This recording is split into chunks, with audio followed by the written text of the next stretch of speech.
ഇമാമിങ്ങളൊക്കെ ഇങ്ങനെ മാറ്റി പറയും, അവരോരോന്നോരോന്ന് ഇങ്ങനെ പറയും. ഇവര് മാറ്റിപ്പറിച്ചിട്ട് തുടങ്ങിയപ്പോൾ ആകെ പ്രശ്നമായല്ലോ. അപ്പൊ ചോദ്യം ചെയ്തപ്പോൾ പറയാണ്, ഞങ്ങൾ മാത്രമൊന്നല്ല മാറ്റി പറഞ്ഞു, ഓലും മാറ്റി പറഞ്ഞു. ഓല് മാറ്റി പറഞ്ഞിട്ട് ഓല് വലിയ ആൾക്കാർ തന്നെയല്ലേ. ഓല് മാറ്റി പറഞ്ഞിട്ട് ഓല് കൊളായിക്കണമെങ്കിൽ നിങ്ങൾ ഏതായാലും കൊളായി. ലോകത്ത് കഴിഞ്ഞുപോയ ആലിമീങ്ങൾ മുഴുവനും, അറിയപ്പെട്ട ആലിമീങ്ങൾ മുഴുവനും, മുജ്തഹിദുകൾ മുഴുവനും അവര് പറഞ്ഞത് എന്താ? ഞങ്ങൾ മടങ്ങുന്നു എന്ന് പറഞ്ഞവരാണ്. ഞങ്ങൾക്ക് എന്നും ഒരേ അഭിപ്രായമാണ് ഉള്ളത് എന്ന് പറഞ്ഞവരുണ്ടോ? ഇല്ല കേട്ടോ, ഇല്ല. മാത്രമല്ല നമുക്ക് കാണാൻ കഴിയും വളരെ വ്യക്തമായി, മഹാനായ അബൂ ഹനീഫത്തുൽ കൂഫി റഹിമഹുല്ലാഹ്, ലോകം കണ്ട ഏറ്റവും വലിയ പണ്ഡിതനാണ് അബൂ ഹനീഫ. ആ അബൂ ഹനീഫ ഇമാം പറഞ്ഞത് എന്താ? ഫഇന്നനാ ബശറുൻ നഖൂലുൽ ഖൗലൽ യൗമ വനർജിഉ അൻഹു ഗദാ. അതെ, ഞാനൊരു മനുഷ്യൻ മാത്രമാണ്, ഇന്ന് ഞാനൊരു വാക്ക് പറയും, വനർജിഉ അൻഹു ഗദാ, നാളെ ഞാനത് മാറ്റി പറയുമെന്ന് അബൂ ഹനീഫത്തുൽ കൂഫി. ആലോചിക്കാൻ അതിന്റെ വസ്തുതകളൊക്കെ പിന്നെ പറയാം, സമയം നീണ്ടു പോകും. ഞാനിത് ഇതിനു വേണ്ടി മാത്രം ഇട്ടതാ എന്ന് പറഞ്ഞാലേ, ഇവനക്ക് നാളെ മാറ്റി പറയണം. അപ്പൊ സമൂഹത്തെ സെറ്റ് ചെയ്യാണ്. നിങ്ങൾ ആലോചിച്ച് നോക്കിയാണ് ഇതൊരു അപകടം. ഇവൻ ഈ ആളുകളെ മുന്നിലേക്ക് എത്തിച്ചത് എന്ത് പറഞ്ഞിട്ടാ? അതെ, ഈ മദ്ഹബിന്റെ പിന്നാലെ നടക്കണ്ട, അവര് മാറ്റി പറയൂട്ടാ, ഇങ്ങോട്ട് പോരി. എന്നിട്ട് ഇവിടെ കൊണ്ടുവന്നിട്ട് ഇരുത്തിയപ്പോ ഇവർക്ക് ഇത് എന്നും ഒന്നും പറയാൻ കഴിയണില്ല, ഇവർ മാറുകയാണ്. വല്ലാതെ മാറിയപ്പോൾ ആൾക്കാർ ചോദിച്ചു, നിങ്ങൾ അവിടെ നിന്ന് മാറും എന്നിട്ട് ഞങ്ങളെ കൊണ്ടുവന്നിട്ട് ഇപ്പൊ നിങ്ങൾ മാറുകയാണല്ലോ.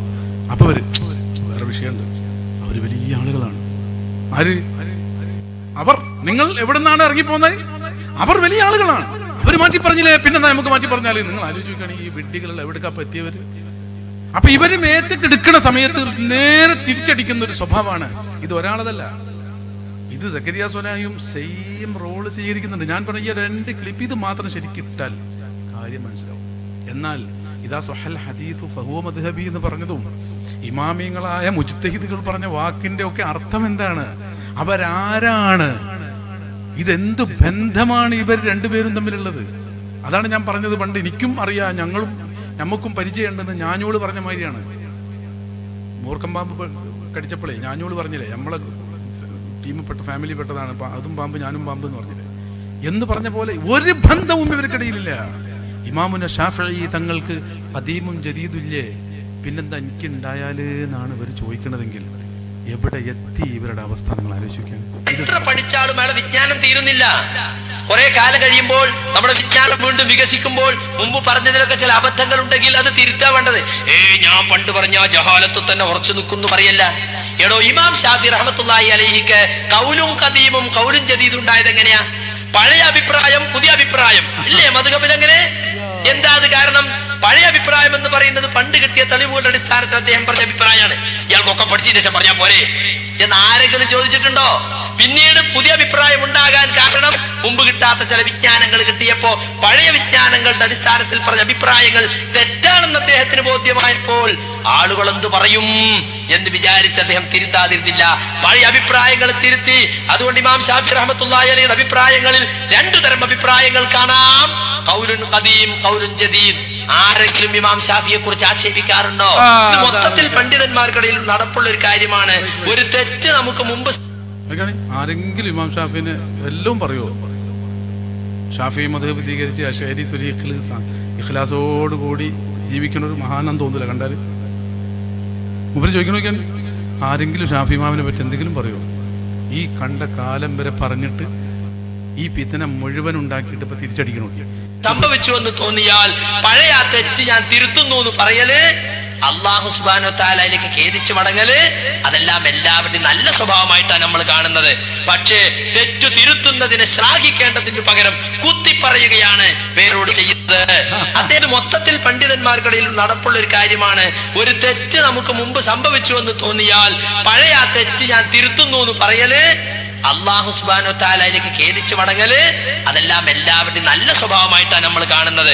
പക്ഷേ തെറ്റു തിരുത്തുന്നതിനെ ശ്ലാഘിക്കേണ്ടതിന് പകരം കുത്തിപ്പറയുകയാണ് പേരോട് ചെയ്യുന്നത്. പേരോട് ഉസ്താദിനെ പറ്റിയാണ് ഈ പറയണത്. അതാണ് പേരോട് ചെയ്യണതെന്ന് ഇപ്പൊ പറയണത്. പേരോട് ഉസ്താദ് പറഞ്ഞപ്പോഴേ ടെൻഷനായിട്ട് ചൂടായതാണ്. ടെൻഷൻ അടിച്ചിട്ട് അപ്പൊ ഷാഫി ഇമാമൊക്കെ മഹാനായി, അബൂ ഹനീഫ ഇമാം മഹാനായി, മുൻഗാമികളൊക്കെ വലിയ സംഭവമായി. മൂപ്പരൊരു സൂഫി ആയിട്ടാണ് മാറി. മേത്തക്കിട്ട് എടുക്കുമ്പോൾ സഹിക്കൂല അവർക്ക്. അപ്പൊ സ്വയം ആളാവാനാണ് ഇവരിതൊക്കെ ചെയ്തതല്ലാതെ വേറൊരാളോട് വെറുപ്പൊന്നും ഉണ്ടായിട്ടില്ല. ഓൽക്ക് ഓല വലിയ ഇഷ്ടം. ആകെ ഞാൻ വായിച്ചെടുത്താണ്, ഞാൻ ചുരുക്കി പറയണട്ടോ. സ്വഹാബത്തിനെ നിങ്ങൾ പഠിക്കുമ്പോൾ, താബിഈങ്ങളെ കുറിച്ച് പഠിക്കുമ്പോൾ, വിശുദ്ധ ഖുർആൻ ഓതുന്നതിന് ഓരോ ഉപ്പാക്കും ഓരോ ത്വരീഖത്താണ്, ഓരോ ഉമ്മാക്കും വേറെ വേറെ വേറെ ശൈലികളാണ്. സ്വാഭാവികമായും ഉപ്പ എന്നും ഒരു ജുസ് സുബഹിക്ക് ശേഷം ഓതുമ്പോ അത് കണ്ടുപഠിച്ച മകനും ഒരു ജുസ് അങ്ങനെ ഓതും. അതാ പേരക്കുട്ടികളെല്ലാം അത് ശൈലിയാക്കി, അത് ശീലമാക്കി. അങ്ങനെ ഒരു കുടുംബം ഒരു ജുസ് എന്നും ഓതിക്കൊണ്ടിരിക്കും. അത് സുബഹി നിസ്കരിച്ച് ഓതിയിട്ടേ അവർ എഴുന്നേൽക്കാറുള്ളൂ. അത് ആ ഉപ്പയിൽ നിന്ന് ആ മക്കളിലേക്ക് കിട്ടി. ആ കുടുംബങ്ങളെല്ലാം അത് സ്വീകരിച്ചു പോന്നു. 1 വർഷം കഴിഞ്ഞ്, 2 വർഷം കഴിഞ്ഞ്, 10 കൊല്ലം കഴിഞ്ഞ് ആരോ ഒരാള് ഏതോ ഒരു പ്രസംഗം കേട്ട് ഈ കുടുംബത്തേക്ക് പുതിയതായി കടന്നു വന്നപ്പോ സുബഹി നിസ്കരിച്ച് എല്ലാവരും ഖുർആൻ എടുത്തു വെച്ചൊരു ജുസ് ഓതുന്നത് കാണുന്നു. ഇവനക്ക് എന്തെന്നില്ലാത്ത പ്രയാസം. ഇവൻ പെട്ടെന്ന് ചോദിക്കുന്നു, ഖുർആൻ ഓതുന്നതൊക്കെ നല്ലതാണ്, പക്ഷെ ബിദ്അത്ത് വേണ്ട. എന്താണ് ബിദ്അത്ത്? എല്ലാവരും സുബഹി കഴിഞ്ഞാൽ ഒരു ജുസ് ഓതണമെന്ന് ഏത് കിതാബിലാ പറഞ്ഞേ? സ്വഹാബത്തിന്റെ മാതൃക ഇപ്പൊ പറയണം, അത് ബുഖാരിയിൽ നിന്ന് തന്നെ ഉദ്ധരിക്കണം. അത് ഇപ്പൊ കിട്ടണം. ഇപ്പൊ കിട്ടിയില്ലെങ്കിൽ അതാണ് അവരുടെ പ്രശ്നം. ഇപ്പൊ കിട്ടണം ബുഖാരിയിൽ നിന്ന്. സ്വാഭാവികമായും കൂട്ടത്തിൽ നിന്ന് വേറൊരു കുട്ടി പറഞ്ഞ മാതിരി മാതൃക ഇല്ലാതായി മതപരമായ കാര്യങ്ങളൊക്കെ നമ്മൾ ചെയ്യണോ? അപ്പൊ ഖുർആൻ ഓതാൻ വിശുദ്ധ ഖുർആൻ തന്നെ ഇഷ്ടം പോലെ പറഞ്ഞതല്ലേ. ഖുർആൻ ഓതലിന് ആർക്കും തർക്കമില്ലല്ലോ. ഖുർആൻ ഓതണ്ടെന്ന് പറഞ്ഞു. ഇതാണ് നിങ്ങളുടെ തെറ്റിദ്ധാരണ. ഇവിടെയാണ് പ്രശ്നം. ഖുർആൻ ഓതണ്ടെന്ന് ഞാൻ പറഞ്ഞോളൂ.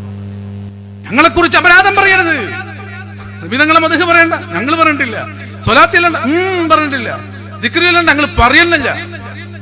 പറഞ്ഞാൽ പിന്നെ പൊളിഞ്ഞില്ലേ? അത് പറഞ്ഞാൽ പിന്നെ പൊളിഞ്ഞില്ലേ? അത് പറയില്ല. അത് നിങ്ങളെ കൊണ്ട് പറയിപ്പിക്കില്ല. ഇത് നിങ്ങൾ പറയും. ഏത് തൽക്കാല കുടുംബത്തിൽ 3-4 ആൾക്കാർ അവന്റെ കൂടെ കൂടിയിട്ട് പറഞ്ഞു, അതെ ഓതാൻ ഞാൻ റെഡിയാണിപ്പ, ഇതുവരെ ഞാൻ ഇങ്ങനെ ഓതി, പക്ഷേ ബുഖാരി ഉണ്ടെങ്കിൽ നാളെ ഞാൻ ഉണ്ട്, ബുഖാരി ഇല്ലെങ്കിൽ നാളെ മുതൽ ഞാനില്ല. സ്വാഭാവികമായും അവരത് പറഞ്ഞപ്പോ അവന്റെ പെണ്ണുങ്ങളും അതിന്റെ കൂടെ കൂടി, അവന്റെ കുട്ടികളും അതിന്റെ കൂടെ കൂടി, ഒരു പുതിയ സംഘടനയായി ഒരു കോഴിക്കോട് സമ്മേളനം ഉണ്ടായി. സ്വാഭാവികം. അതിന് എന്ത് ചെയ്യാനാ? നിങ്ങൾ തിരിച്ചു സഞ്ചരിക്കുമ്പോൾ കൂടെ വരണം. ഞാനതാ പറഞ്ഞത്, നിങ്ങൾ കൂടെ വരൂ.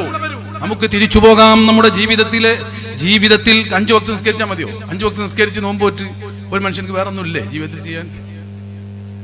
ദിക്റിയല്ലുണ്ട്. എന്നാ പിന്നെ അങ്ങനെ ചെയ്യാം. സ്വഹാബത്ത് ജീവിതത്തിൽ ഇത് മാത്രം ചെയ്തിട്ടുള്ളൂ, വേറെ ഒന്നും ചെയ്തിട്ടില്ല, മതപരമായിട്ട് വേറൊരു കാര്യവും ചെയ്തിട്ടില്ല എന്നാണെങ്കിൽ ഓക്കെ, ഖലാസ്. അല്ല, അവർ വേറെ പലതും ചെയ്തിട്ടുണ്ട്, അപ്പൊ ഇനി നമുക്കും പലതും ചെയ്യണം എന്നാണല്ലോ.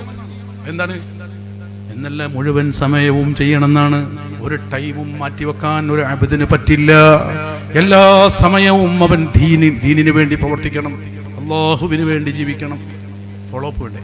അപ്പൊ എന്തിനാ ഫോളോ ചെയ്യും? അതാ ഞാൻ പറഞ്ഞത്. ഒരു ഫീൽ, ഒരനുഭവം അവരിൽ നിന്ന് മറ്റൊരുത്തരിലേക്ക് കൈമാറ്റം ചെയ്തിട്ടുണ്ട്.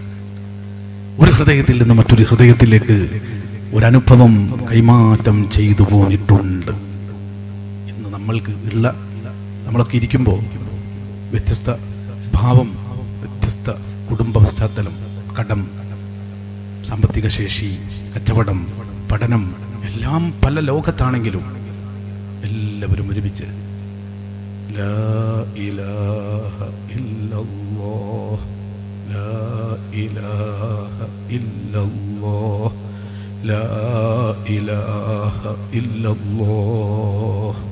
ഈ ഒരു അനുഭവം തെളിവുകൾക്കപ്പുറം, തെളിവുകൾക്കൊക്കെ അപ്പുറം, പഠനങ്ങൾക്കൊക്കെ മുമ്പ്,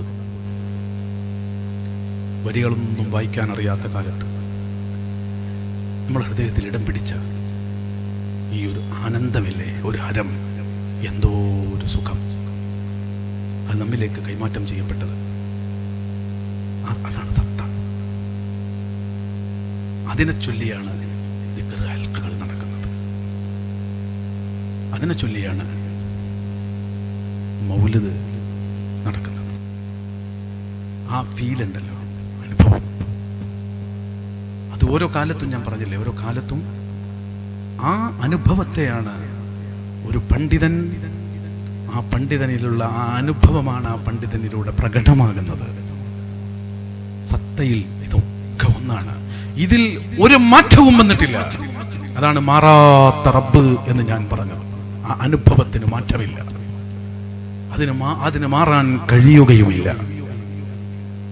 അപ്പോൾ ആ തിരിച്ചു സഞ്ചരിക്കുന്ന സഞ്ചാരത്തിൽ ഒരിക്കലും മാറാത്ത ഒരു യാത്ര ചെയ്തു കഴിഞ്ഞാൽ, സ്വഹാബത്തിലേക്ക് നമ്മൾ സഞ്ചാരം എത്തിയാൽ,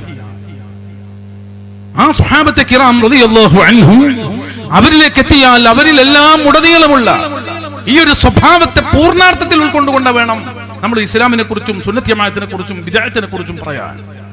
സ്വഹാബത്തിൽ അബൂബക്കർ സിദ്ദീഖ് റളിയല്ലാഹു അൻഹുവിനെ പൂർണ്ണമായി ഫോളോ ചെയ്യാൻ വേണ്ടി ഒരാൾ ഒരുങ്ങിയാൽ, സിദ്ദീഖ് തങ്ങളെ പൂർണ്ണാർത്ഥത്തിൽ എനിക്ക് ഫോളോ ചെയ്യണം നടക്കൂല.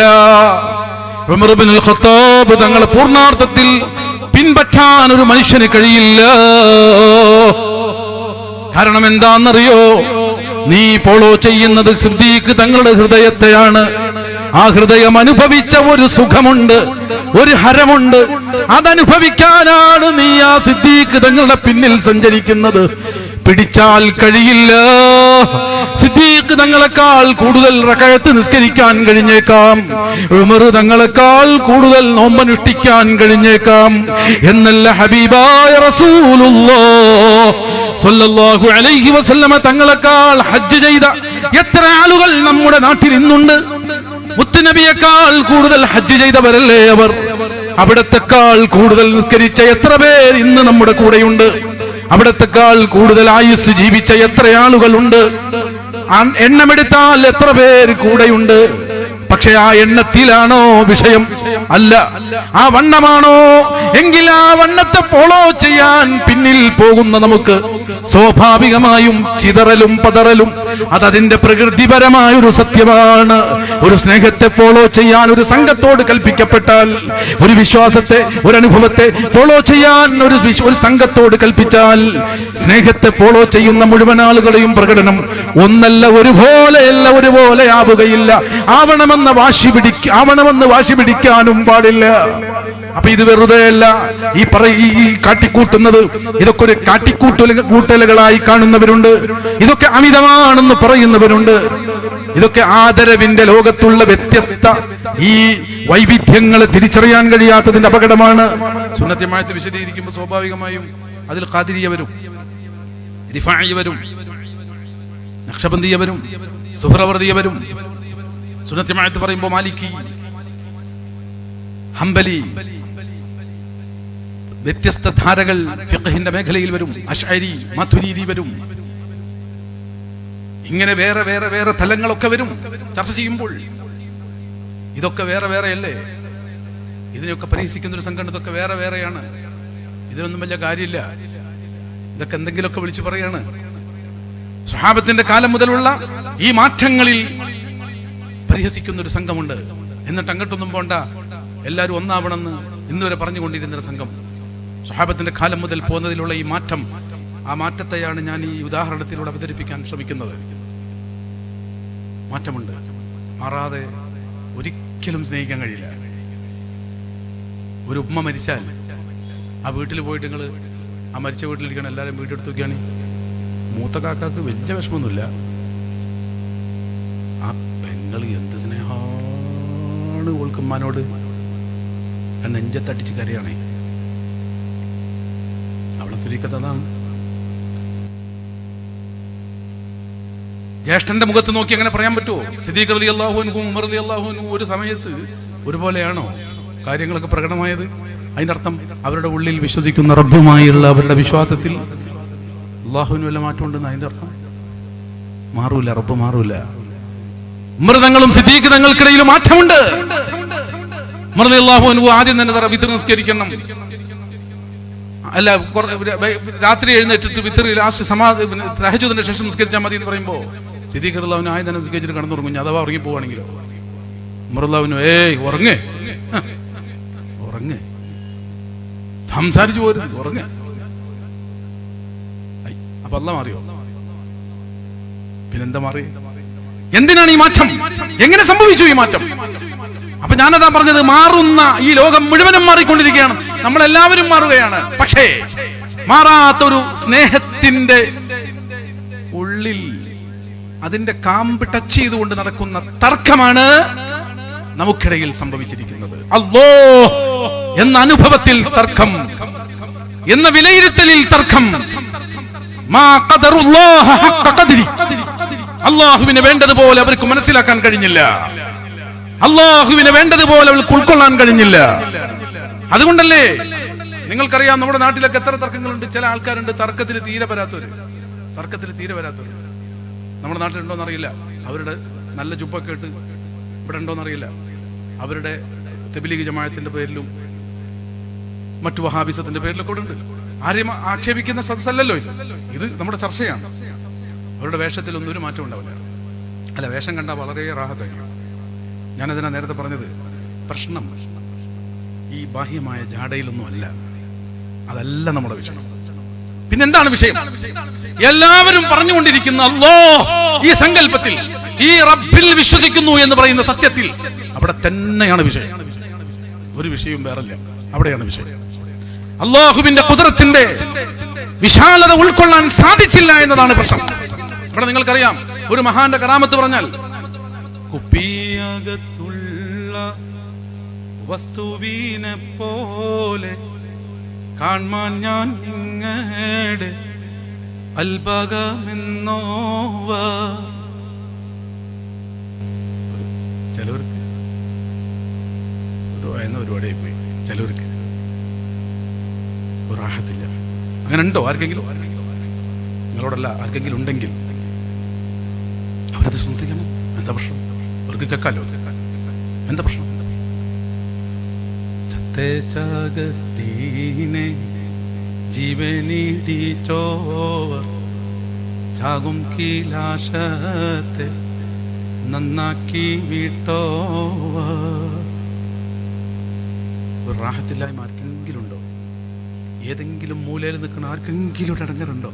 നമ്മളെ വല്യമ്മ പാടിയ കേരളക്കരയിൽ മുസ്ലിം നാമധാരികളായി അന്ന് ആരൊക്കെയുണ്ടോ അവരെല്ലാം പാടിയ, ഇന്ന് ജീവിച്ചിരിക്കുന്ന ഈ സകലമാന പേരിൽ അറിയപ്പെടുന്ന സകല ആളുകൾക്കും ഇസ്ലാം എത്തിച്ചു കൊടുത്ത മുഴുവൻ ആളുകൾ ഒരുമിച്ച് പാടിയ ആ ബൈത്ത്, ആ പാട്ടൊന്ന് പാടുമ്പോൾ ഒരു ബേജാറുണ്ടോ നിങ്ങൾക്ക്? എങ്കിൽ അല്ലാഹുവിനെ മാ ഖദറുല്ലാഹ ഹഖ ഖദരിഹി അല്ലാഹുവിനെ മനസ്സിലായിട്ടില്ല. ഇങ്ങനെ ബേജാറുണ്ട്. അങ്ങനെ ഉണ്ടായിരുന്നു ഒരു കാലത്ത് പലർക്കും. അല്ലാഹുവിനെ തിരിയാത്തവർക്കൊക്കെ അത് വലിയ പ്രശ്നമാണ്. അല്ലാഹുവിനെ മനസ്സിലായാൽ ആ പ്രശ്നം അവസാനിക്കും. അതാണ് ഞാൻ പറഞ്ഞത്, നമ്മുടെ സംസാരം തർക്കമില്ലാത്ത റബ്ബിനെ കുറിച്ച് മാത്രം. അപ്പോൾ ഒലിച്ചു പോകുന്ന തർക്കമേ ഇന്ന് കേരളത്തിലുള്ളൂ, ലോകത്തുള്ളൂ. ആ സത്തയിൽ അപകടമുണ്ട്, ആ വിശ്വാസത്തിൽ അപകടം പിണഞ്ഞിട്ടുണ്ട്. എന്താണ് റബ്ബ്, എന്താണ് തൗഹീദ്, എന്താണ് ശിർക്ക്, മനസ്സിലാക്കാത്തതിന്റെ പ്രശ്നമാണിത്. അതാണ് ഞാൻ പറഞ്ഞത്, എന്തിനാണ് ടെൻഷൻ അടിക്കുന്നത്? രോഗം മാറ്റുമെന്ന് പറയുന്നതിലും ഈ പറഞ്ഞ ഓരോ ഞാൻ കുപ്പിയകത്തുള്ളതുപോലെ ഹൃദയം കാണുമെന്ന് പറയുമ്പോഴൊക്കെ എന്തിനാണ് ഒരു ബേജാറും ഒരു ടെൻഷനും ഒരു സമാധാനം നഷ്ടപ്പെടലും? എന്തിനാണ്? ഇതെവിടെയാണ് പ്രശ്നം എന്നറിയോ നിങ്ങൾക്ക്? അല്ലാഹുവിന്റെ അടിമയാണ് എന്ന് പറയുമ്പോ ആരാണ് റബ്ബ് എന്ന് തിരിയാത്ത ഒരു അപകടമാണ് ഇതിന്റെ കാരണം.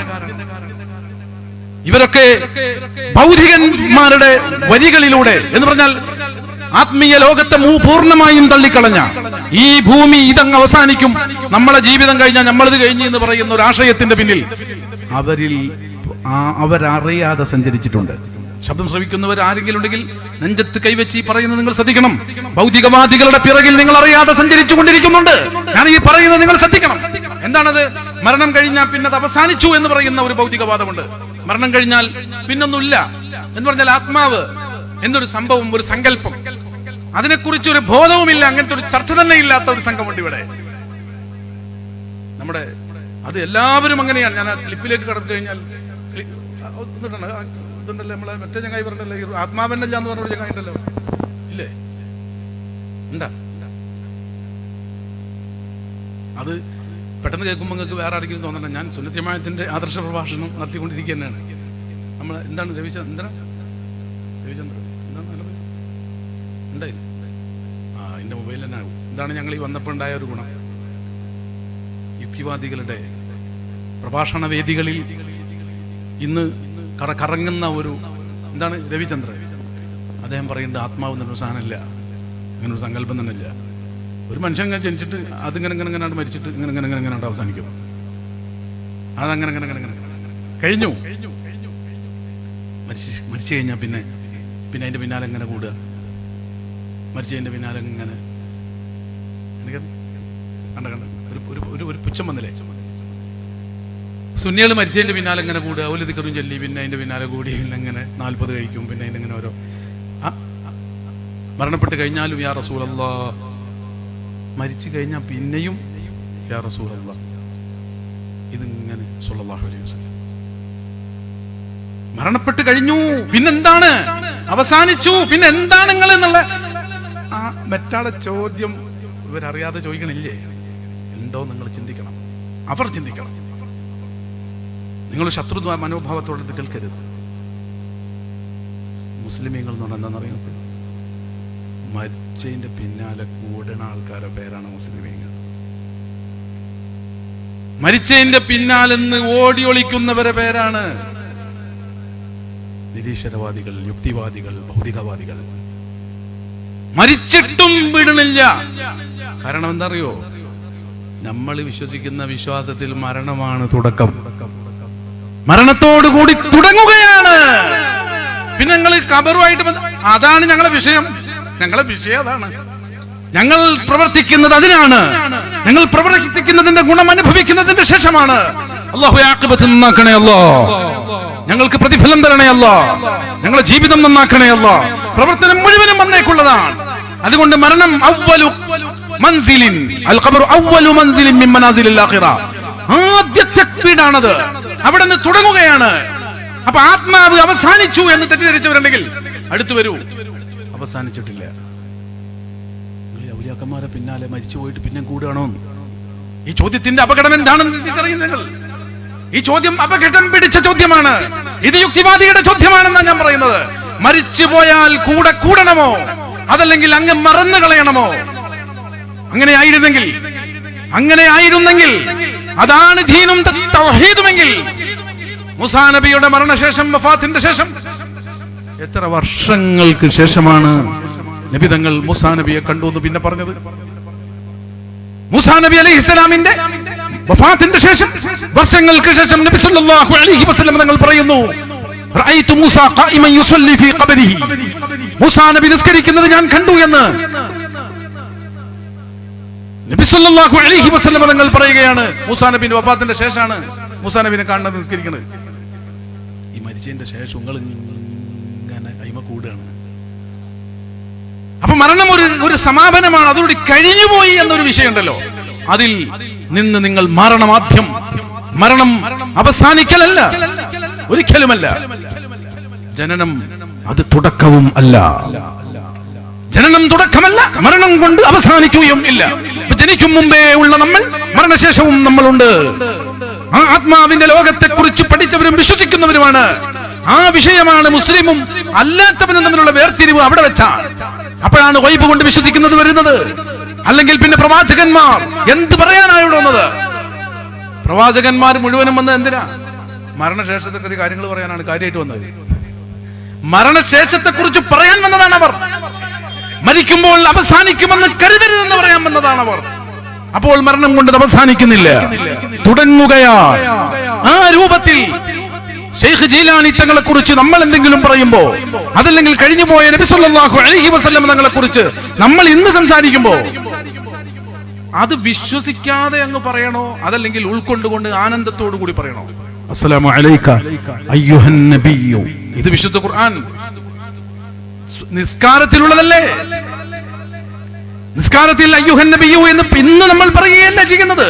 നബി സല്ലല്ലാഹു അലൈഹി വസല്ലം മരിച്ചുപോയി, അതോടെ അവസാനിച്ചു, ഖലാസ്. അങ്ങനെയാണോ? ആ വഫാത്തോടുകൂടി എല്ലാം അസ്തമിച്ചു എന്ന് പറയണമോ, അതല്ലെങ്കിൽ ഇല്ല ഇന്നും ഉണ്ട് എന്നാണോ മനസ്സിലാക്കേണ്ടത്? ഈ വേർതിരിവിലേക്ക്, ഈ ഒരു പ്രശ്നത്തിലേക്ക് ഒരു മുഅ്മിനിന്റെ, ഒരു മുസ്ലിമിന്റെ മനസ്സിനെ പിടിച്ചു വലിച്ചു കൊണ്ടുപോയത് ആരാണ്? ഈ ഭൗതികവാദം അടുപ്പിച്ചു കൊടുത്തതാരാണ്? അല്ലാഹുവിൽ നിന്ന് ഇവരെ അകറ്റിയതാരാണ്? അതാണ് ഞാൻ പറയുന്നത്. ഹബീബായ നബി സല്ലല്ലാഹു അലൈഹി വസല്ലം തങ്ങൾ അടങ്ങുന്ന സർവ്വ അമ്പിയാക്കളും വന്നത് അല്ലാഹുവിനെ പരിചയപ്പെടുത്താനാണെങ്കിൽ, അമ്പിയാക്കന്മാർ മുഴുവനും വന്നത് സ്വാലിഹീങ്ങളെ പരിചയപ്പെടുത്താനാണെങ്കിൽ, അതുണ്ട് ഞാൻ എന്നുള്ള സങ്കല്പം. ആത്മാവ് എന്ന് പറയുന്ന മതം പറയുന്ന ഒരു സാധനം ഇല്ല. അതിന് ശാസ്ത്രീയമായ തെളിവില്ല, വസ്തുതാപരമായ തെളിവില്ല.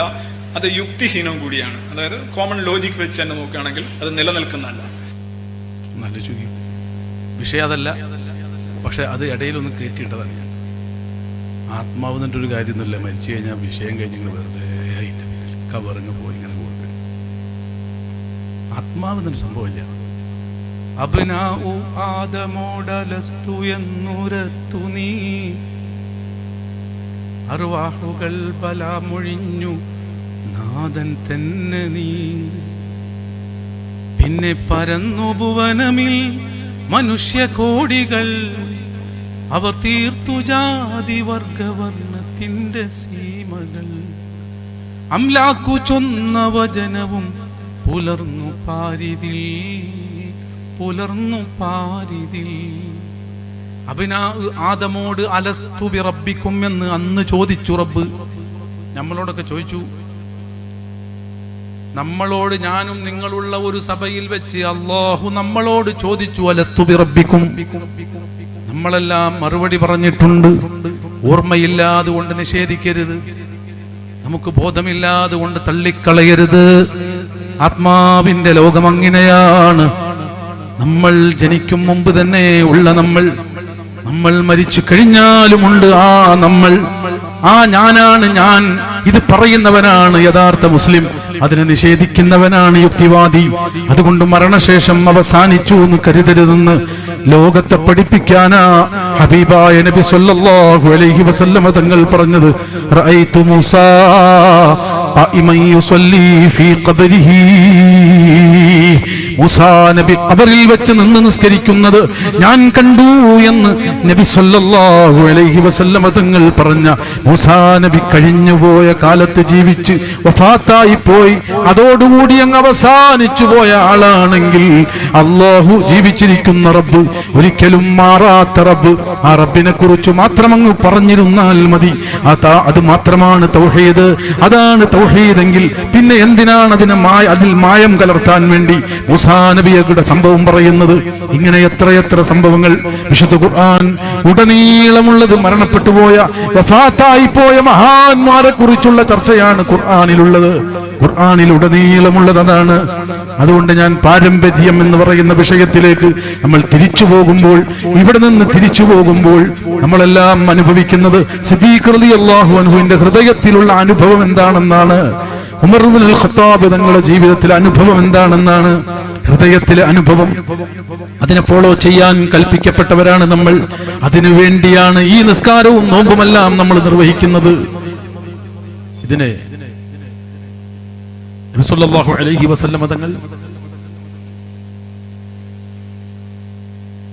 വലിയ സ്ഥാനമുള്ള ആളാണെന്ന് നമ്മൾ പറയുന്നു, പാടുന്നു, അംഗീകരിക്കുന്നു, അത് വിളിച്ചു പറഞ്ഞുകൊണ്ടിരിക്കുന്നു. അതിനെ പൂർണ്ണാർത്ഥത്തിൽ അങ്ങ് ഒറ്റയടിക്ക് ഇല്ലാതെയാക്കിയില്ലെങ്കിലും അത് ജനഹൃദയത്തിൽ നിന്ന് പടിയിറങ്ങണമെന്ന് ആഗ്രഹിച്ചുകൊണ്ട് പലതും പടച്ചുവിടുന്ന ആളുകൾ പലപ്പോഴായി പലതും അവർ പറഞ്ഞിട്ടുണ്ട്. നബി സല്ലല്ലാഹു അലൈഹി വസല്ലം തങ്ങളെ ചോദ്യം ചെയ്യണമെന്ന് പറഞ്ഞവർ വരെ നമ്മുടെ നാട്ടിലുണ്ട്. ചോദ്യം ചെയ്യണമെന്ന് പറഞ്ഞവരും നബി സല്ലല്ലാഹു അലൈഹി വസല്ലം തങ്ങൾ എന്ത് പറഞ്ഞാൽ വരെ ചോദ്യം ചെയ്യണമെന്ന് പറഞ്ഞവർ വരെ നമ്മുടെ നാട്ടിലുണ്ട്. അള്ളാഹുവിനെ പരിചയപ്പെടുത്താൻ വേണ്ടി വന്ന മുത്തുനബി സല്ലല്ലാഹു അലൈഹി വസല്ലം. അതവിടെ ഉണ്ടോ? ഒന്നും വിചാരിക്കണ്ട. ഞാൻ പറഞ്ഞല്ലോ, ഞാൻ ICUവിൽ ഉമ്മ കിടക്കുന്ന ഹോസ്പിറ്റലിൽ നിന്ന് ഉച്ചക്ക് ചാടിപ്പടഞ്ഞോടി വന്ന ഒരാളാണ്. അപ്പൊ ഞാൻ അതിന്റെ മാറ്റമാണ് കാണുന്നത്. കേട്ടോളൂ. അതല്ല, നിങ്ങൾ ചോദ്യം ചെയ്യാതെ കണ്ട് ഒരുത്തരെ പെടാത്തവൻ പടച്ചവൻ മാത്രമാണ്. വേറെ ആര് ചെയ്താലും ചോദിക്കണം എന്തിനാണ്? ആര് ചെയ്താലും ശരി. അതല്ല, നിങ്ങൾ ചോദ്യം ചെയ്യാതെ കണ്ട് ഒരുത്തരെ അന്ധമായി അനുകരിക്കുന്നുവെങ്കിൽ അതിന് ദിവ്യത്വം കൽപ്പിച്ചു എന്നതിന്റെ അർത്ഥം. അവൻ ദൈവമാക്കിയിരിക്കുന്നു നിങ്ങൾ. അത് ആര് ചെയ്താലും ചോദിക്കണം. മുഹമ്മദ് നബി തന്നെയാണല്ലോ ഏറ്റവും അടുത്തത്. മുഹമ്മദ് നബി ചെയ്താലും ചോദിക്കണം എന്തിനാ ചെയ്തത്. കാരണം മുഹമ്മദ് നബി മനുഷ്യനാണ്. മനുഷ്യൻ നിലയ്ക്ക് ചെയ്തതാണെങ്കിൽ എങ്ങനെയുണ്ട് പരിപാടി? എങ്ങനെയുണ്ട്? റാഹത്തായില്ലേ? ആര് ചെയ്താലും ചോദിക്കണം എന്തിനാ ചെയ്ത്, എങ്ങനെ ചെയ്ത്. ഇതാണ് ശൈലി. അപ്പൊ നബി സല്ലല്ലാഹു അലൈഹി വസല്ലം തങ്ങൾ ചെയ്താലും ചോദിക്കണം. ഇതാണ് ഇവരുടെ ശൈലി. ഇവർ പഠിപ്പിക്കുന്നത്, ഇവർ കുട്ടികളെ പഠിപ്പിക്കുന്നതാണിത്. അന്ധമായി അങ്ങ് സ്വീകരിക്കരുത്. വമാ അതാകുമുർ റസൂലു ഫഖുദൂ വമാ നഹാകും അൻഹു ഫന്തഹൂ. വിശുദ്ധ ഖുർആൻ പറഞ്ഞതിന് നേരെ എതിരല്ലേ അത്? നബി സല്ലല്ലാഹു അലൈഹി വസല്ലം തങ്ങൾ കൊണ്ടുവന്നാൽ അങ്ങ് സ്വീകരിച്ചേക്കണം. അപ്പൊ അള്ളാഹുവിനെ പരിചയപ്പെടുത്താൻ വന്ന ആൾ പറയുന്നത് സ്വീകരിക്കരുത്, ചോദിക്കണം, ചോദ്യം ചെയ്യണം.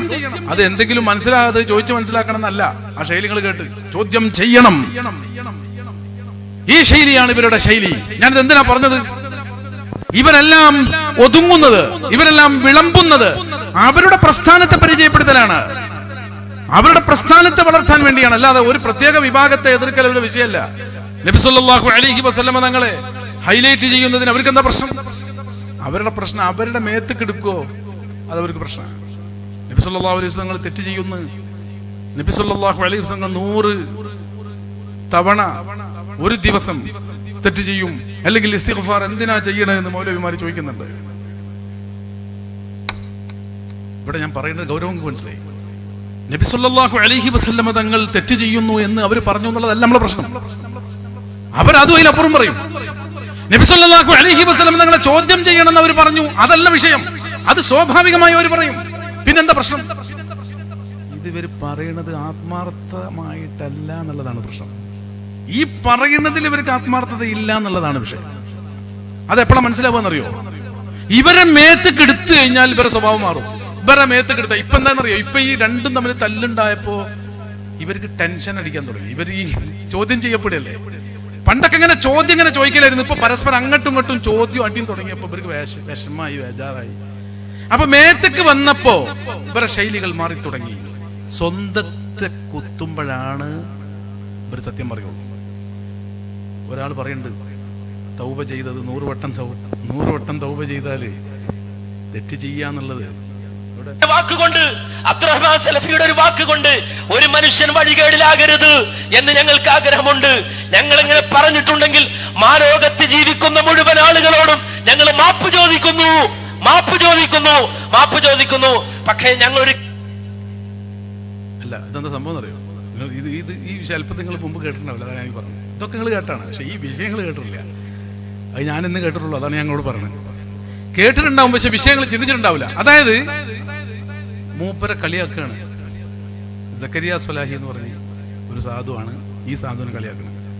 ഇത് ശരി, നിങ്ങൾ ചെയ്തത് ശരിയല്ല, നിങ്ങൾ മാപ്പ് പറഞ്ഞത് ശരിയല്ല, നിങ്ങൾ മാപ്പ് പറഞ്ഞത് ശരിയല്ല എന്ന് മാത്രമല്ല, നിങ്ങൾ ഈ തൗബ ചെയ്തത് വഞ്ചനയാണ്.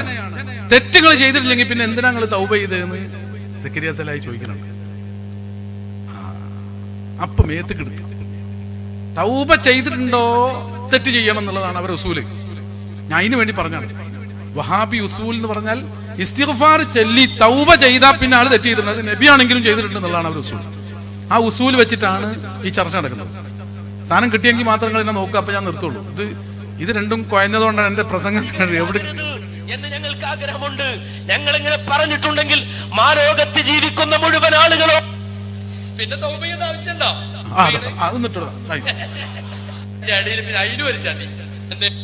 മൂപ്പര് പറയാണ് ഞങ്ങൾ ഇതാ മാപ്പ് ചോദിക്കുന്നു, എന്നിട്ട് അതിന്റെ ഇടയിൽ പിന്നെ അതിലും ഒരു ചതി. എന്തേ? ഞങ്ങൾ ആ വിശ്വാസം പേറിയിട്ടില്ല, പിന്നെ എന്തിനാ തൗബ ചെയ്യണേ?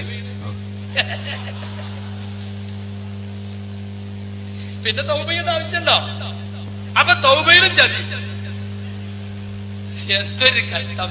അപ്പൊ അബ്ബാർ മൗലവി പറഞ്ഞ ശിർക്ക് തന്നെയാണ് എന്നെ പോലെ മനസ്സിലുള്ളത്. എന്നിട്ടും ശിർക്കല്ല, തെറ്റല്ല. എവിടെയതിന് ശിർക്ക്? അമ്പലക്കളവിനോട്. എവിടെയതിന് ശിർക്ക്? അലിമതിനോട്. മനസ്സിലെന്താ? ശിർക്കാണ് എന്നാണ്. പിന്നെ എന്തിനാ തൗബ ചെയ്യണേ? നിങ്ങളെ കാപട്യം കാണിച്ചിനാവും തൗബ ചെയ്യണേ അല്ലേ? ഇങ്ങനെ ഉണ്ട് ഒരു മനുഷ്യൻ അതപ്പതിക്കല്. ഇത് നിങ്ങൾ തൗബ ചെയ്താ തീരുവോ? നമ്മളെല്ലാരും പറഞ്ഞല്ലേ, ലോകത്ത് കഴിഞ്ഞു പോയ മുഴുവൻ സലഫി പണ്ഡിതന്മാരും തൗബ ചെയ്യാൻ പറ്റുമോ? തൗബ ചെയ്യലേ തെറ്റ് ബോധ്യപ്പെട്ടോല. ഞങ്ങൾക്കത് ബോധ്യപ്പെട്ടിട്ടില്ല, ഞങ്ങൾ തൗബ ചെയ്യാനും പോണില്ല. മൂപ്പര് തൗബ ചെയ്യൂല വാക്കുകൊണ്ട്. അതിനുശേഷമുള്ള തൗബ ചെയ്യൂല എന്ന് പറഞ്ഞ വാക്യം നമുക്ക് കിട്ടുന്നുണ്ട്. ഇപ്പൊ കേട്ടങ്ങള് സംഭവിച്ച ഇവര് തമ്മിൽ പ്രശ്നമായപ്പോഴേ പ്രശ്നം മനസ്സിലായില്ല നിങ്ങൾക്ക്? ചെറിയ പ്രശ്നമാണ്, വലുതൊന്നുമല്ല.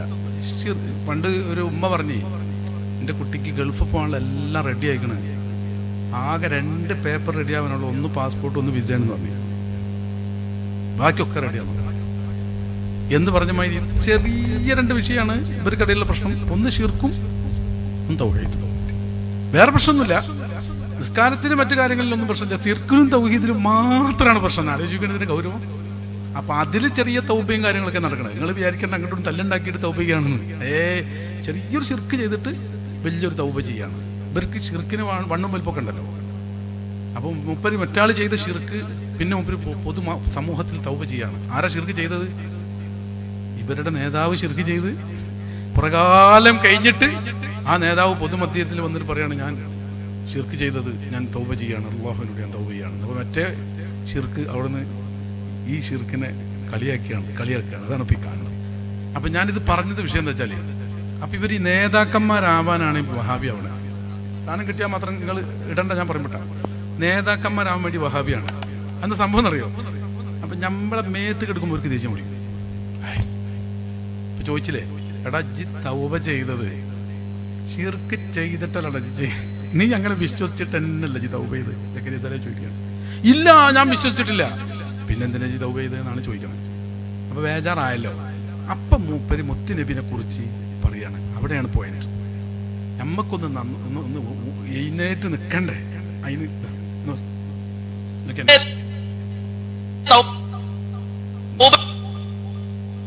ചെയ്യാവുന്ന ആരാ പറഞ്ഞത്? യാ അയ്യുഹന്നാസ് തൂബൂ ഇലല്ലാഹി വസ്തഗ്ഫിറൂ ഇന്നി അതൂബു ഫിൽ യൗമി മിഅത മറ. അല്ലാഹുവിന്റെ റസൂൽ പറയാണോ, ജനങ്ങളെ നിങ്ങൾ അല്ലാഹുവിലേക്ക് തൗബ ചെയ്യണേ, അവരിലേക്ക് പശ്ചാത്തപിച്ച് മടങ്ങണേ. ഇന്നി അതൂബു ഫിൽ യൗമി മിഅത മറ. ഒരു ദിവസം 100 പ്രാവശ്യം ഞാൻ അല്ലാഹുവിനോട് തൗബ ചെയ്യുന്നുണ്ട് കേട്ടോ. ആരാ പറയുന്നത്? അഷ്റഫുൽ ഖൽഖ് മുഹമ്മദ് മുസ്തഫ സല്ലല്ലാഹു അലൈഹി വസല്ലമയാണ്. ഒരു ദിവസം 100 പ്രാവശ്യം ഞാൻ തൗബ ചെയ്യുന്നുണ്ട്. ആരാ പറയുന്നത്? ആരാ പറഞ്ഞത്? തെറ്റ് ചെയ്യാത്ത പ്രവാചകൻ മുഹമ്മദ് മുസ്തഫ. ശ്രദ്ധിച്ചില്ല? അവസാനം എന്താ പറഞ്ഞേ? തെറ്റെയ്യൂല. അവിടെയാണ് വിഷയം. ഇപ്പൊ എന്താ സംഭവിച്ചു? മൂപ്പര് തെറ്റ് ചെയ്തിട്ടില്ല എന്ന് മൂപ്പർക്ക് സ്ഥാപിക്കേണ്ട ഘട്ടം വന്നപ്പോ ഉടനെ പിടിച്ച് സംഗതി ഉസൂൽ പൊളിച്ച്. സക്കരിയ സ്വലാഹി വഹാബിയുടെ ഒറിജിനൽ ഉസൂലാണ് പറഞ്ഞത്. അവർ ഉസൂൽ എന്താ വെച്ചാൽ ഇസ്തിഗ്ഫാർ ചെയ്തിട്ടുണ്ടോ, എന്തോ ഒരു തരികട ഒപ്പിച്ചിട്ടുണ്ട്. ഇതാണ് ഇവരുടെ ഉസൂൽ. അതാണ്. അപ്പൊ ഇവര് നബി സല്ലല്ലാഹു അലൈഹി വസല്ലം ഇസ്തിഗ്ഫാർ 100 ചെയ്തെങ്കിൽ എന്തായാലും 100 ഇസ്തിഗ്ഫാർ ചെയ്തിട്ടുണ്ടെങ്കിൽ ഇതാണ് പറയുന്നത്. അപ്പൊ ചുരുങ്ങിയത് 100 തെറ്റ് ചെയ്തിട്ടുണ്ടെന്നാണ് അവരെ എഴുത്ത്. ആ ഉസൂൽ അടിസ്ഥാനത്തിലാണ് സക്കരിയ ഇവനോട് പറഞ്ഞത്. ഇവന്റെ ഉസൂൽ തന്നെയാണ്. പക്ഷെ മേത്തക്കിട്ട് എടുത്തപ്പോ ഒരു പെടച്ചിൽ പടഞ്ഞാണ്. അപ്പൊ ഇവർ പറഞ്ഞാണ്, പിന്നെ നബി തങ്ങൾ തെറ്റ് ചെയ്തിരുന്നോ? ഇവർ ചോദിക്കുകയാണ്. മുപ്പരെന്നെ മുപ്പർക്കെതിരെ ചോദിക്കാം. ഇല്ല, എന്നിട്ട് ഇസ്തിഗ്ഫാർ ചെയ്തില്ലേ? അതേപോലെയാണ് ഞാൻ വലിയ മഹാൻ, ഒരിക്കലും തെറ്റ് ചെയ്തിട്ടില്ല, വെറുതെ ഒരു ഇസ്തിഗ്ഫാർ ചെയ്തതാണ് എന്നാണ് മുപ്പര് വരുത്തി തീർക്കുന്നത്. അതിന്റെ ഇടയിലൂടെ ആ ഉസൂല് പൊളിഞ്ഞത് പറയാനാണ് ഞാനിത് കൽപ്പിച്ചത്. ഇത് ഒരാളതല്ല, ഇത് ഇവരുടെ മൊത്തം പ്രകൃതിയാണ്. നിങ്ങൾക്ക് കേൾക്കണോ? ഇമാമിങ്ങളൊക്കെ ഇങ്ങനെ മാറ്റി പറയും, അവർ ഓരോന്നിങ്ങനെ പറയും. ഇവര് മാറ്റിപ്പറിച്ചിട്ട് തുടങ്ങിയപ്പോൾ ആകെ പ്രശ്നമായല്ലോ. അപ്പൊ ചോദ്യം ചെയ്തപ്പോൾ പറയാണ്, ഞങ്ങൾ മാത്രമൊന്നല്ല മാറ്റി പറഞ്ഞു, ഓലും മാറ്റി പറഞ്ഞു. ഓല് മാറ്റി പറഞ്ഞിട്ട് ഓല് വലിയ ആൾക്കാർ തന്നെയല്ലേ? ഓല് മാറ്റി പറഞ്ഞിട്ട് ഓല് കൊളായിക്കണമെങ്കിൽ നിങ്ങൾ ഏതായാലും കൊളായി. ലോകത്ത് കഴിഞ്ഞുപോയ ആലിമീങ്ങൾ മുഴുവനും, അറിയപ്പെട്ട ആലിമീങ്ങൾ മുഴുവനും, മുജ്തഹിദുകൾ മുഴുവനും അവര് പറഞ്ഞത് എന്താ? ഞങ്ങൾ മടങ്ങുന്നു എന്ന് പറഞ്ഞവരാണ്. ഞങ്ങൾക്ക് എന്നും ഒരേ അഭിപ്രായമാണ് ഉള്ളത് എന്ന് പറഞ്ഞവരുണ്ടോ? ഇല്ല കേട്ടോ, ഇല്ല. മാത്രമല്ല നമുക്ക് കാണാൻ കഴിയും വളരെ വ്യക്തമായി, മഹാനായ അബൂ ഹനീഫത്തുൽ കൂഫി റഹിമഹുല്ലാഹ്, ലോകം കണ്ട ഏറ്റവും വലിയ പണ്ഡിതനാണ് അബൂ ഹനീഫ. ആ അബൂ ഹനീഫ ഇമാം പറഞ്ഞത് എന്താ? ഫഇന്നനാ ബശറുൻ നഖൂലുൽ ഖൗലൽ യൗമ വനർജിഉ അൻഹു ഗദാ. അതെ, ഞാനൊരു മനുഷ്യൻ മാത്രമാണ്. ഇന്ന് ഞാനൊരു വാക്ക് പറയും, വനർജിഉ അൻഹു ഗദാ, നാളെ ഞാനത് മാറ്റി പറയുമെന്ന് അബൂ ഹനീഫത്തുൽ കൂഫി. ആലോചിക്കാൻ അതിന്റെ വസ്തുതകളൊക്കെ പിന്നെ പറയാം, സമയം നീണ്ടുപോകും. ഞാനിത് ഇതിനു വേണ്ടി മാത്രം ഇട്ടതാ എന്ന് പറഞ്ഞാലേ, ഇവനക്ക് നാളെ മാറ്റി പറയണം. അപ്പൊ സമൂഹത്തെ സെറ്റ് ചെയ്യാണ്. നിങ്ങൾ ആലോചിച്ച് നോക്കിയാണ് ഇതിന്റെ അപകടം. ഇവൻ ഈ ആളുകളെ മുന്നിലേക്ക് എത്തിച്ചത് എന്ത് പറഞ്ഞിട്ടാ? അതെ, ഈ മദ്ഹബിന്റെ പിന്നാലെ നടക്കണ്ട, അവര് മാറ്റി പറയൂട്ട, ഇങ്ങോട്ട് പോരി. എന്നിട്ട് ഇവിടെ കൊണ്ടിട്ട് ഇരുത്തിയപ്പോ ഇവർക്ക് ഇത് എന്നും ഒന്ന് പറയാൻ കഴിയണില്ല. ഇവർ മാറുകയാണ്. വല്ലാതെ മാറിയപ്പോൾ ആൾക്കാർ ചോദിച്ചു, നിങ്ങൾ അവിടെ നിന്ന് മാറും എന്നിട്ട് ഞങ്ങളെ കൊണ്ടുവന്നിട്ട് ഇപ്പൊ നിങ്ങൾ മാറുകയാണല്ലോ. അപ്പൊ അവര് വേറെ വിഷയമുണ്ട്, അവര് വലിയ ആളുകളാണ്. ആര്? അവർ. നിങ്ങൾ എവിടെ നിന്നാണ് ഇറങ്ങിപ്പോന്നത്? അവർ വലിയ ആളുകളാണ്. അവര് മാറ്റി പറഞ്ഞില്ലേ, പിന്നെന്താ നമുക്ക് മാറ്റി പറഞ്ഞാല്? നിങ്ങൾ ആലോചിച്ച് നോക്കുകയാണെങ്കിൽ ഈ വിഡ്ഢികൾ എവിടേക്കാ എത്തിയവര്. അപ്പൊ ഇവര് മേത്തേക്ക് എടുക്കുന്ന സമയത്ത് നേരെ തിരിച്ചടിക്കുന്ന ഒരു സ്വഭാവമാണ് ഇത്. ഒരാളതല്ല, ഇത് സക്കരിയ സ്വലാഹിയും സെയിം റോള് സ്വീകരിക്കുന്നുണ്ട്. ഞാൻ പറഞ്ഞ ഈ 2 ക്ലിപ്പ് ഇത് മാത്രം ശരിക്കും ഇട്ടാൽ കാര്യം മനസ്സിലാവും. എന്നാൽ ഇതാ സ്വഹൽ ഹദീസു ഫഹുവ മദ്ഹബി എന്ന് പറഞ്ഞതും ഇമാമിങ്ങളായ മുജ്തഹിദുകൾ പറഞ്ഞ വാക്കിന്റെ ഒക്കെ അർത്ഥം എന്താണ്, അവരാരാണ്, ഇതെന്ത് ബന്ധമാണ് ഇവർ രണ്ടുപേരും തമ്മിലുള്ളത്? അതാണ് ഞാൻ പറഞ്ഞത്. പണ്ട് എനിക്കും അറിയാം, ഞമ്മക്കും പരിചയമുണ്ടെന്ന് ഞാഞ്ഞോള് പറഞ്ഞ മാതിരിയാണ്. മൂർക്കം പാമ്പ് കടിച്ചപ്പോഴേ ഞാഞ്ഞോള് പറഞ്ഞില്ലേ, നമ്മളെ ടീമിൽപ്പെട്ട ഫാമിലി പെട്ടതാണ്, അതും പാമ്പ് ഞാനും പാമ്പ് എന്ന് പറഞ്ഞില്ലേ എന്ന് പറഞ്ഞ പോലെ ഒരു ബന്ധവും ഇവർക്കിടയിലില്ല. ഇമാമുന ഷാഫിഈ തങ്ങൾക്ക് ഖദീമും ജദീദുല്ലേ, പിന്നെന്താ എനിക്ക് ഉണ്ടായാല് എന്നാണ് ഇവർ ചോദിക്കണതെങ്കിൽ എവിടെ എത്തി ഇവരുടെ അവസ്ഥ നിങ്ങൾ ആലോചിക്കാൻ. എത്ര പഠിച്ചാലും അയാളെ വിജ്ഞാനം തീരുന്നില്ല. കുറെ കാലം കഴിയുമ്പോൾ നമ്മുടെ വിജ്ഞാനം വീണ്ടും വികസിക്കുമ്പോൾ മുമ്പ് പറഞ്ഞതിലൊക്കെ ചില അബദ്ധങ്ങൾ ഉണ്ടെങ്കിൽ അത് തിരുത്താ വേണ്ടത്. ഞാൻ പണ്ട് പറഞ്ഞ ജഹാലത്ത് തന്നെ ഉറച്ചു നിൽക്കുന്നു പറയല്ല. എടോ, ഇമാം ഷാഫി റഹ്മത്തുള്ളാഹി അലൈഹിക്ക് കൗലും ഖദീമും കൗലും ജദീദും ഉണ്ടായത് എങ്ങനെയാ? പഴയ അഭിപ്രായം പുതിയ അഭിപ്രായം ഇല്ലേ മദ്ഹബിൽ? എങ്ങനെ? എന്താ അത് കാരണം? പഴയ അഭിപ്രായം എന്ന് പറയുന്നത് പണ്ട് കിട്ടിയ തെളിവുകളുടെ അടിസ്ഥാനത്തിൽ അദ്ദേഹം പറഞ്ഞ അഭിപ്രായമാണ്. ഇയാൾക്കൊക്കെ പഠിച്ചതിന് ശേഷം പറഞ്ഞാൽ പോരെ എന്ന് ആരെങ്കിലും ചോദിച്ചിട്ടുണ്ടോ? പിന്നീട് പുതിയ അഭിപ്രായം ഉണ്ടാകാൻ കാരണം മുമ്പ് കിട്ടാത്ത ചില വിജ്ഞാനങ്ങൾ കിട്ടിയപ്പോ പഴയ വിജ്ഞാനങ്ങളുടെ അടിസ്ഥാനത്തിൽ പറഞ്ഞ അഭിപ്രായങ്ങൾ തെറ്റാണെന്ന് അദ്ദേഹത്തിന് ബോധ്യമായപ്പോൾ ആളുകൾ എന്തു പറയും എന്ന് വിചാരിച്ച് അദ്ദേഹം തിരുത്താതിരുന്നില്ല. പഴയ അഭിപ്രായങ്ങൾ തിരുത്തി. അതുകൊണ്ട് ഇമാം ഷാഫി റഹ്മത്തുള്ളാഹി അലൈഹിയുടെ അഭിപ്രായങ്ങളിൽ 2 തരം അഭിപ്രായങ്ങൾ കാണാം, ഖൗലുൻ ഖദീം ഖൗലുൻ ജദീദ്. ആരെങ്കിലും ഇമാം ഷാഫിയെ കുറിച്ച് ആക്ഷേപിക്കാറുണ്ടോ? ഇത് മൊത്തത്തിൽ പണ്ഡിതന്മാർക്കിടയിൽ നടപ്പുള്ള ഒരു കാര്യമാണ്. ഒരു തെറ്റ് നമുക്ക് മുമ്പ് ആരെങ്കിലും ഇമാം ഷാഫിനെ എല്ലാം പറയുമോ? ഷാഫി മദ്ഹബ് സ്വീകരിച്ച് അശ്അരി തുരീഖിൽ ഇഖ്ലാസോടുകൂടി ജീവിക്കുന്ന ഒരു മഹാനം തോന്നില്ല കണ്ടാല്. മുമ്പ് ചോദിക്കണോക്കാണ്, ആരെങ്കിലും ഷാഫി ഇമാമിനെ പറ്റി എന്തെങ്കിലും പറയുമോ? ഈ കണ്ട കാലം വരെ പറഞ്ഞിട്ട് ഈ പിത്തനെ മുഴുവൻ ഉണ്ടാക്കിയിട്ട് ഇപ്പൊ തിരിച്ചടിക്കണോ? സംഭവിച്ചു എന്ന് തോന്നിയാൽ പഴയ ആ തെറ്റ് ഞാൻ തിരുത്തുന്നു എന്ന് പറയല്, അല്ലാഹു സുബ്ഹാനഹു വ തആലയിലേക്ക് ഖേദിച്ചു മടങ്ങല്, അതെല്ലാം എല്ലാവരുടെയും നല്ല സ്വഭാവമായിട്ടാണ് നമ്മൾ കാണുന്നത്. പക്ഷേ തെറ്റു തിരുത്തുന്നതിനെ ശ്ലാഘിക്കേണ്ടതിന് പകരം കുത്തിപ്പറയുകയാണ് പേരോട് ചെയ്യുന്നത്. അദ്ദേഹം മൊത്തത്തിൽ പണ്ഡിതന്മാർക്കിടയിൽ നടപ്പുള്ള ഒരു കാര്യമാണ്. ഒരു തെറ്റ് നമുക്ക് മുമ്പ് സംഭവിച്ചു എന്ന് തോന്നിയാൽ പഴയ ആ തെറ്റ് ഞാൻ തിരുത്തുന്നു എന്ന് പറയല്, അല്ലാഹു സുബ്ഹാനഹു വ തആലയിലേക്ക് ഖേദിച്ചു മടങ്ങല്, അതെല്ലാം എല്ലാവരുടെയും നല്ല സ്വഭാവമായിട്ടാണ് നമ്മൾ കാണുന്നത്. പക്ഷേ തെറ്റു തിരുത്തുന്നതിനെ ശ്ലാഘിക്കേണ്ടതിന് പകരം കുത്തിപ്പറയുകയാണ് പേരോട് ചെയ്യുന്നത്. പേരോട് ഉസ്താദിനെ പറ്റിയാണ് ഈ പറയണത്. അതാണ് പേരോട് ചെയ്യണതെന്ന് ഇപ്പൊ പറയണത്. പേരോട് ഉസ്താദ് പറഞ്ഞപ്പോഴേ ടെൻഷനായിട്ട് ചൂടായതാണ്. ടെൻഷൻ അടിച്ചിട്ട് അപ്പൊ ഷാഫി ഇമാമൊക്കെ മഹാനായി, അബൂ ഹനീഫ ഇമാം മഹാനായി, മുൻഗാമികളൊക്കെ വലിയ സംഭവമായി. മൂപ്പരൊരു സൂഫി ആയിട്ടാണ് മാറി. മേത്തക്കണ്ട് എടുക്കുമ്പോൾ സൈക്കൂല അവർക്ക്. അപ്പൊ സ്വയം ആളാവാനാണ് ഇവർ ഇതൊക്കെ ചെയ്തതല്ലാതെ വേറൊരാളോട് വെറുപ്പൊന്നും ഉണ്ടായിട്ടല്ല. ഓൽക്ക് ഓല വലിയ ഇഷ്ടം. ആകെ ഞാൻ വായിച്ചെടുത്താണ്, ഞാൻ ചുരുക്കി പറയണം കേട്ടോ. ഇത് നിങ്ങളിൽ ആരെങ്കിലും ഈ കേൾക്കുന്നവർ പെട്ടു പോയിട്ടുണ്ടെങ്കിൽ ഉറപ്പിച്ചു വെച്ചോളൂ, ഓൽക്ക് ഓല വലിയ ഇഷ്ടമാണ്. അതുകൊണ്ടാണ് അവരെ മേത്തക്കെടുക്കുമ്പോൾ അവർ മൊത്തം മറിയണത്, മലക്കം മറിയും. നിങ്ങൾ ശ്രദ്ധിച്ചോളുണ്ട് അവർ ഓരോ പ്രസംഗം കൊടുത്തിട്ട്. അപ്പൊ അതാണ് പേരോട് ഉസ്താദ് പറഞ്ഞ സമയത്ത് തിരിച്ചടിക്കണം. നിങ്ങൾ ആലോചിച്ച് നോക്കി, തൊള്ളേ തോന്നിയത് വിളിച്ചു പറയാൻ അവർ ലൈസൻസ് ഉണ്ടാക്കി വെക്കുകയാണ്. ഇനി ഇതിലും വലിയൊരു അപകടമുണ്ട്. മഹാന്മാരായ ഇമാമിയങ്ങൾ, ലക്ഷക്കണക്കിന് ഹദീസ് മനഃപ്പാടമാക്കിയ ഇമാമിയങ്ങൾ, അവർ പറയുന്ന വിഷയവുമായിട്ടാണ് ഒരു ചുക്കും ചുണ്ണാമ്പില്ലാത്ത ഇവൻ ഇവിടെ വെച്ചിട്ട് അതിനോട് ഞാനും തൊള്ളേ തോന്നിയ പറയും. അവര് തൊള്ളേ തോന്നിയ പറഞ്ഞതാണോ? അല്ല. അവർ ഇമാമിങ്ങൾ ലെന്നെന്താണ്, ലെന്നിനെ റദ്ദ് ചെയ്യുകയില്ല. എന്താണ് ഇജ്തിഹാദ്, എന്താണ് മുജ്തഹിദ്, അവരുടെ ലോകം എന്താണ്, എന്താണ് ഖദീം, എന്താണ് ജദീദ്, ഈ മേഖലയെ കുറിച്ച് എന്താണ് ഇവനക്ക് വിവരമുള്ളത്, ഇവൻ ആരാണ്? എന്നിട്ട് ഇവിടെ ചെയ്യുന്ന തെറ്റും ഈ തൊള്ളേ തോന്നിയൊക്കെ ചെയ്യാനുള്ളതിന് അഡ്രസ്സ് വാങ്ങാണ്, അതിന് തെളിവുണ്ടാക്കുകയാണ് ഇവർ ചെയ്യുന്നത്. അപ്പൊ സ്വന്തത്തിലേക്ക് മടങ്ങുമ്പോൾ ഇവർ പ്രശ്നക്കാരാ.